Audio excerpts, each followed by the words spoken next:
Hey, the lighting in this video is really inconsistent and awful. I did my best to correct it, but I can't, so shut up about it. Hello and welcome back to a video I don't have the title yet for.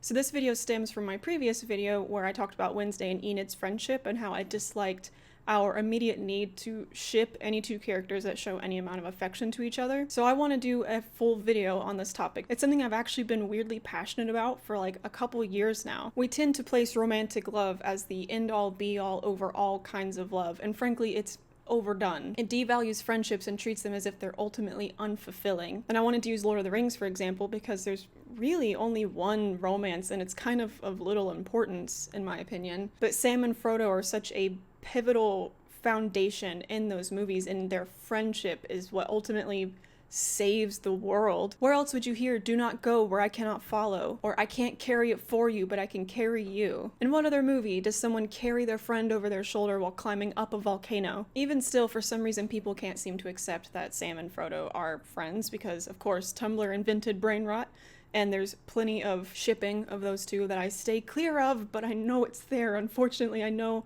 it's just outside the door scratching to get in. And then you have Aragorn kissing Boromir and saying, "Be at peace, son of Gondor." The movie just has so many examples of especially male friendships being able to display affection without any ulterior motive. Another example is Anne and Diana in Anne with an E. Anne calls Diana her bosom friend. Also, Anne with Matthew and Marilla are arguably the center of the whole story, and Matthew and Marilla are brother and sister.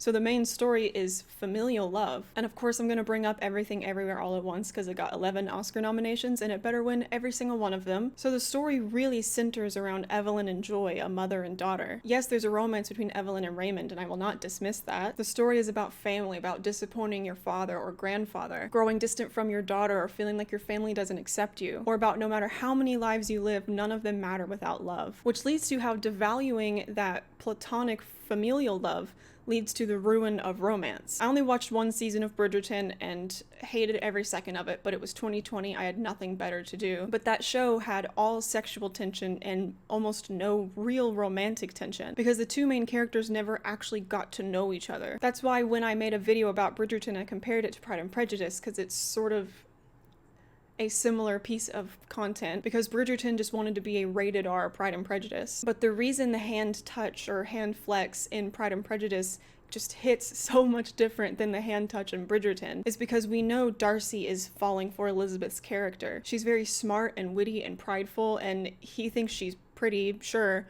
but it's being around her and getting to know her that makes him actually fall for her, despite the inferiority of her birth and circumstance. And we see Elizabeth loathe Mr. Darcy, and yet it's learning about his character and how he can be very selfless and generous and cares deeply for others that makes her fall in love with him. And Everything Everywhere All at Once, Evelyn and Waymond are already married, yes, but we watch them fall in love all over again. I would have loved just doing laundry and taxes with you. Most modern love stories could never. That is love, living the mundane life with your partner as you both age and settle into routine and still choosing that person over again. You can also see how this is affecting books that we read. Romance novels are supposed to be the longer portion of romance, right? The getting to know the person, the back and forth, the things you don't have time for in a movie. And yet, back before I deleted TikTok, because I'm just so much better than everyone and feel so much better without it, I got involved in book talk for a time where I would read the popular books that were popping up on there. And even those started to just feel so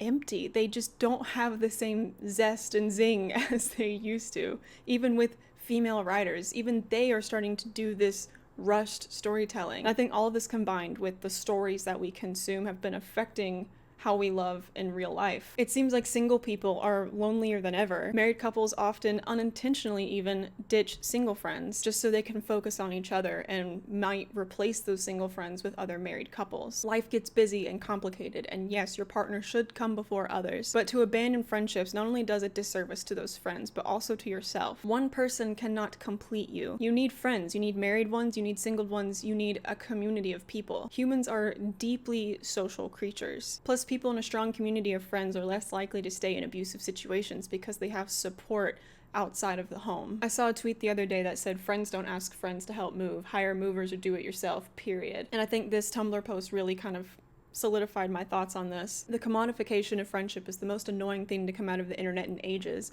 Like, actually, I love to break this to you, but you're supposed to help your friends move even if it's hard work, or stay up with them when they're sad even if you're gonna lose sleep. You're supposed to listen to their fears and sorrows even if it means your own mind takes on a little bit of that weight. That's how you know that you care. They'll drive you to the airport, then you'll make them soup when they're sick. You're supposed to make small sacrifices for them, and they're supposed to do that for you. There's actually gonna be rough patches for both of you where the balance will be uneven, and you will still be friends, and it will not be unhealthy, and they will not be abusive. Life is not meant to be an endless prioritization of our own comfort. If it was, we would literally never get anywhere. In some ways, platonic relationships can be on the same deep level as romantic ones. You don't have sex with your friends. You just share your life and your heart with your friends. Did I word that okay? All affection is inherently romantic because you never see friends express affection in media. And that's really largely a Western concept. In other countries that I've been in, people are way more touchy with their friends because they just see it as normal. They don't have that like puritanical mindset. I think men especially are deprived of platonic physical touch. Perhaps that's why so many men say their love language on dating apps is physical touch.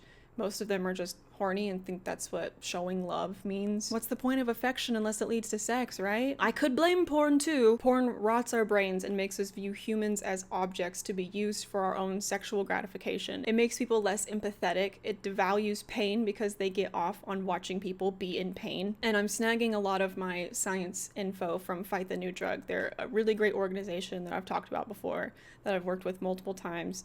They're science-based. It's not a religion thing, a morality thing, unless you view sex trafficking as immoral. In porn, finding a partner is effortless. The performers are seemingly always ready, willing, and longing for your attention.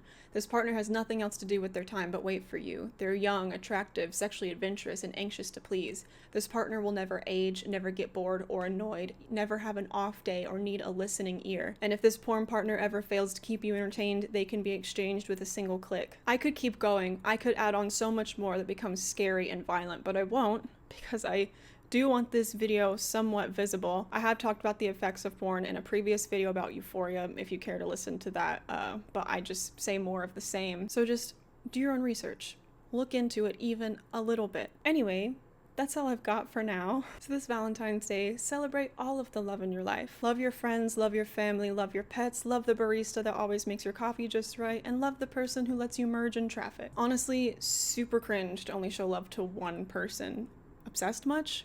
You have one girlfriend? I have like 4. Thanks for sticking around, hanging out with a good pal. I Twitch stream like once a week on Sundays usually. I play games and I'm really bad at them. Anyway, thank you for watching and I'll see you in the next one.